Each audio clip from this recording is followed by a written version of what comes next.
A partir de este momento, las informaciones que son noticia toman el protagonismo. Comienza Informe RCR. Muy buenas tardes, bienvenidos a este Informe RCR que llega a ustedes a nombre de Jaime Nestares en la dirección general de la estación, de Wilitz Arcaya en la gerencia de producción, de Marilia García en la coordinación de redacción. En la producción está Génesis Rodríguez y en la dirección técnica Gregorio González. Les saluda Argenis Barreto.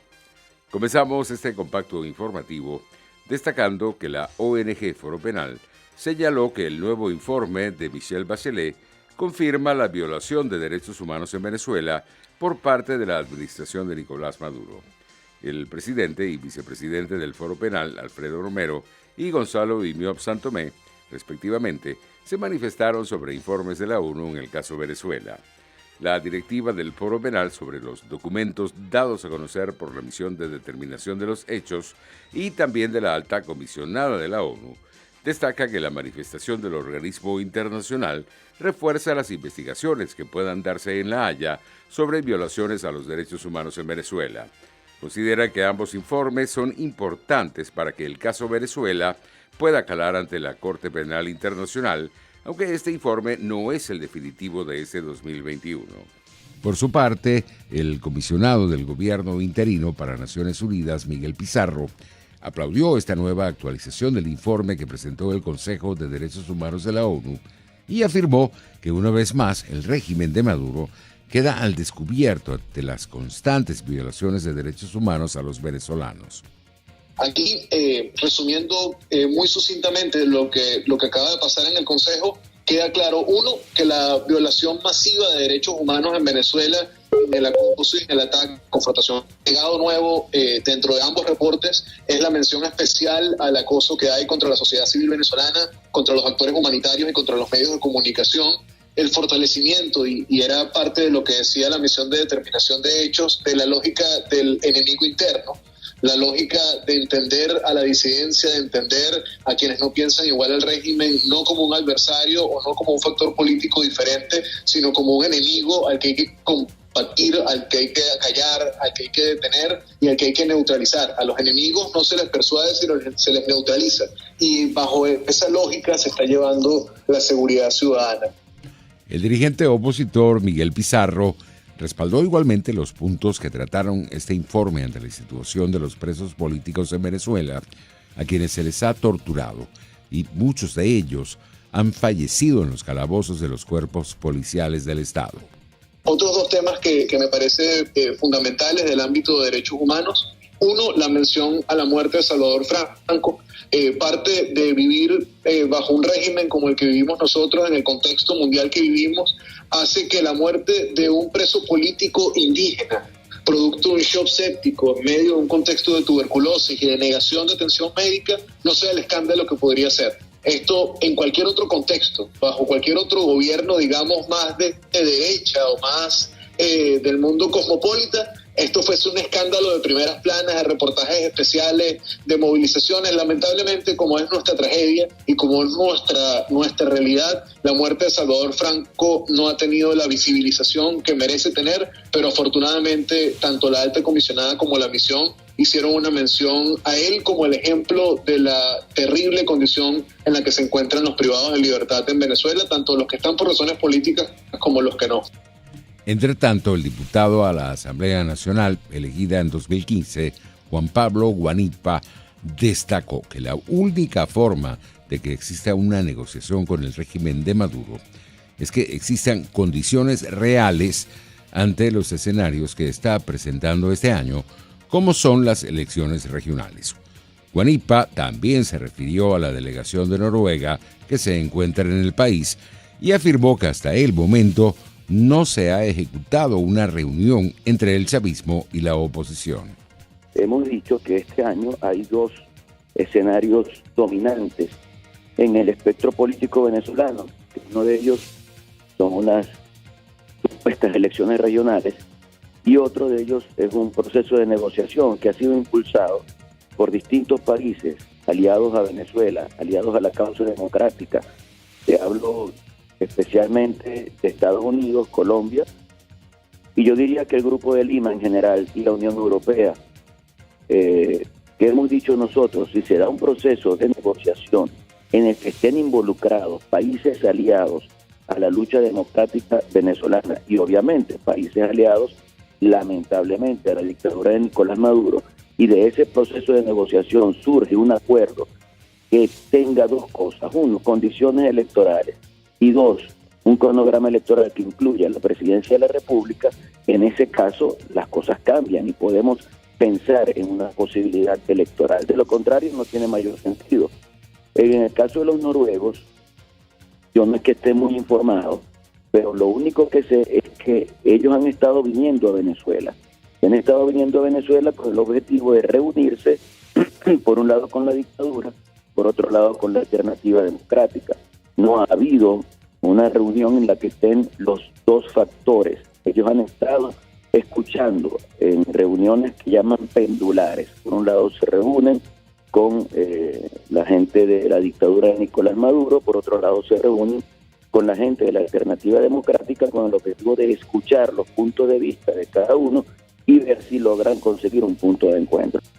Juan Pablo Guanipá reiteró igualmente que la presión interna tiene que seguir para poder lograr un cambio político en el país. Insistió en que no solo la presión internacional, que ha sido de gran apoyo para la crisis de Venezuela, bastará para la futura transición. La presión interna y la presión internacional. Y yo sé que ese es un tema complejo también, porque hemos tenido momentos importantes de presión y el resultado no se ha dado. Pero este es un tema también de perseverancia, es un tema de constancia, es un tema de asumir que aquí no hay posibilidad de resignarse, que aquí no hay posibilidad de entregarse, que aquí no hay posibilidad de que los venezolanos digamos, bueno, no, ya el señor Maduro se queda allí y nosotros vamos a ver cómo cohabitamos aquí. Eso no tiene ningún sentido. Por eso nosotros tenemos que insistir. Y la insistencia es ejercer mecanismos de presión interna, dar testimonio interno y lograr que la presión internacional también apriete un poco para que podamos lograr que haya una posibilidad de solución a esta crisis. Por la vía de una actitud democrática del régimen no va a haber ninguna solución, porque ellos no creen en la democracia, es que lo demuestran en sus propios actos. Son un régimen autoritario, pero esos regímenes autoritarios tienen que sufrir presión nacional e internacional para que se encaucen hacia un proceso democrático, y esa es la pelea que nosotros tenemos que dar. Hubo más reacciones. Para Carmen Beatriz Fernández, consultora de política y directora de Data Estrategia, las sanciones internacionales y la presión de la comunidad internacional contra el régimen de Maduro cada vez más lo acorrala y sí tienen efecto dentro del chavismo.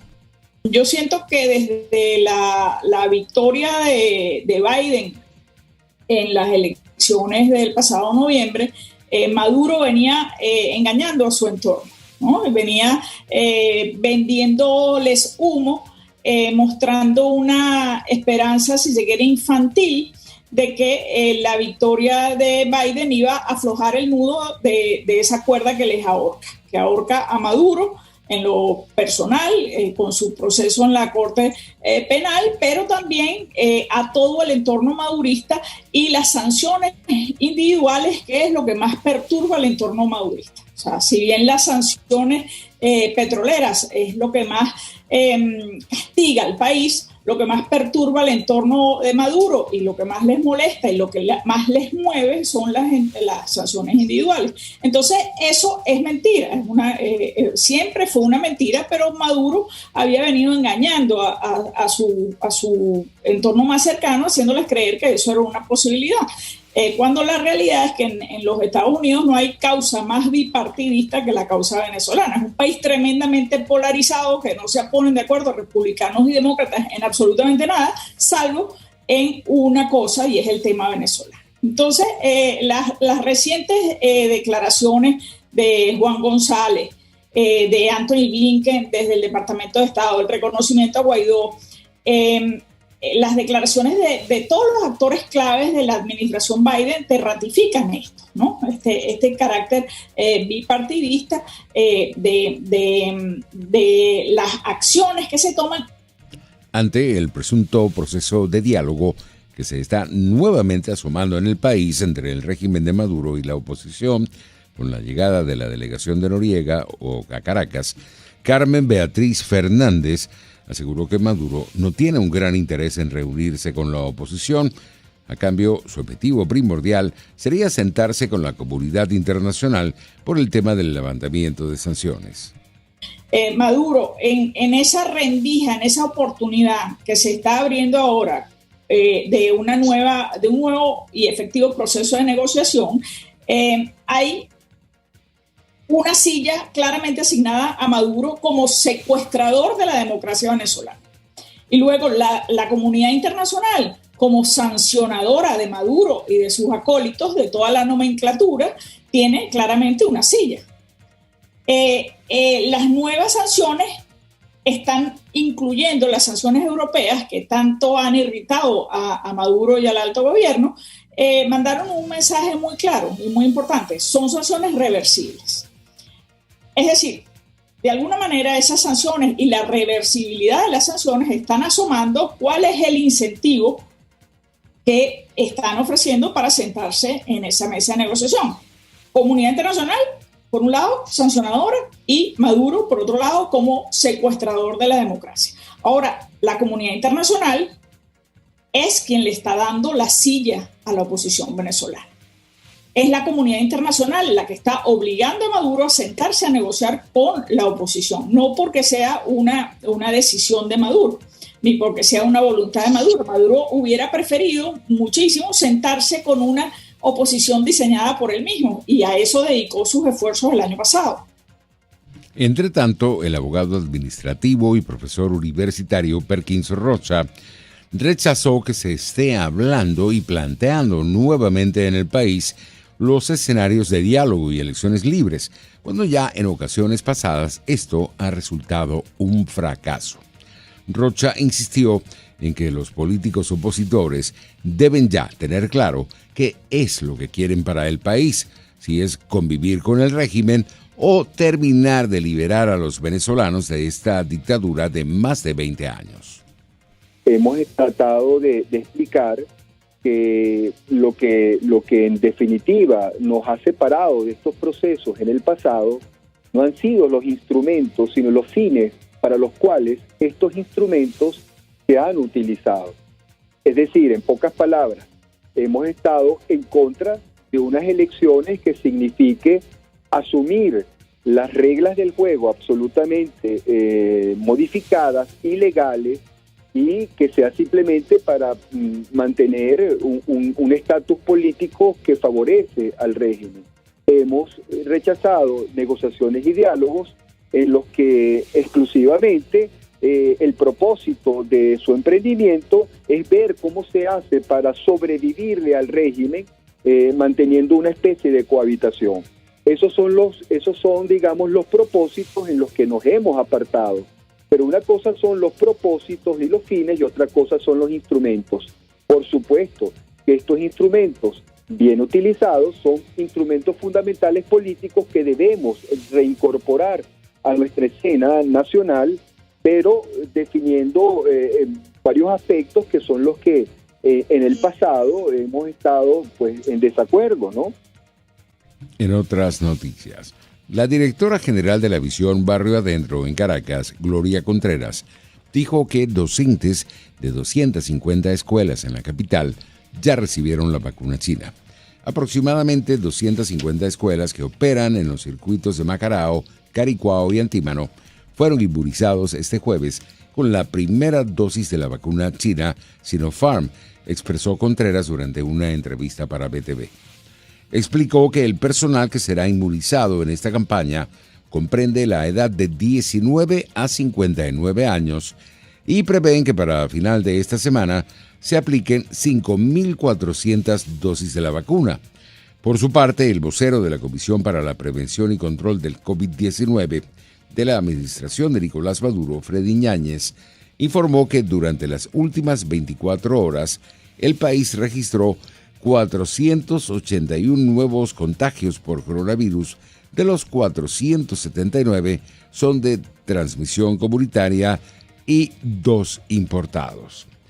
A pocos días de cumplirse un año de la activación de la cuarentena en Venezuela y de registrarse el primer caso de coronavirus, estas son las cifras aportadas por la administración de Maduro.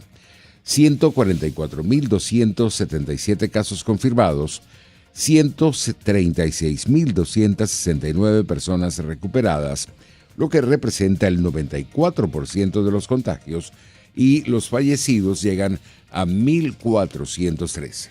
En materia económica, la escasez de gasoil ya comienza a dar su primer impacto, como lo es el incremento del 15% en las hortalizas en el estado Táchira.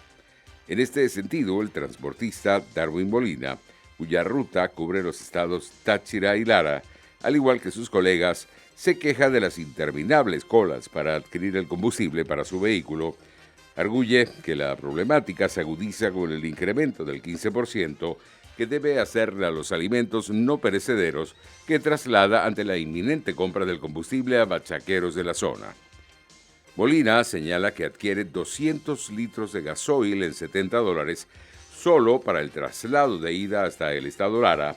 Ya en el centro occidente del país, la situación no mejora. El combustible puede tener un costo más elevado y, en el mejor de los casos, debe hacer colas de 3 a 4 días para el retorno.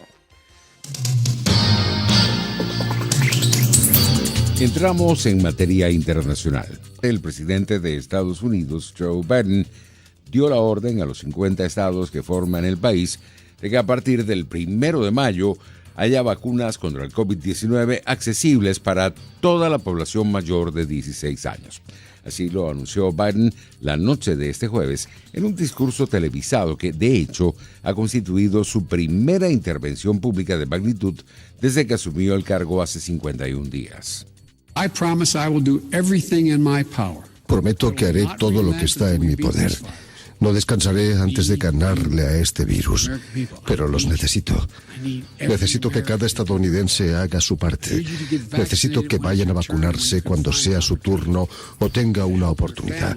Y ayuden a sus familiares, amigos y vecinos a vacunarse también. Si todos hacemos nuestra parte, es muy probable que usted, su familia y sus amigos puedan reunirse el próximo 4 de julio en su jardín o en un vecindario para celebrar el Día de la Independencia con un asado.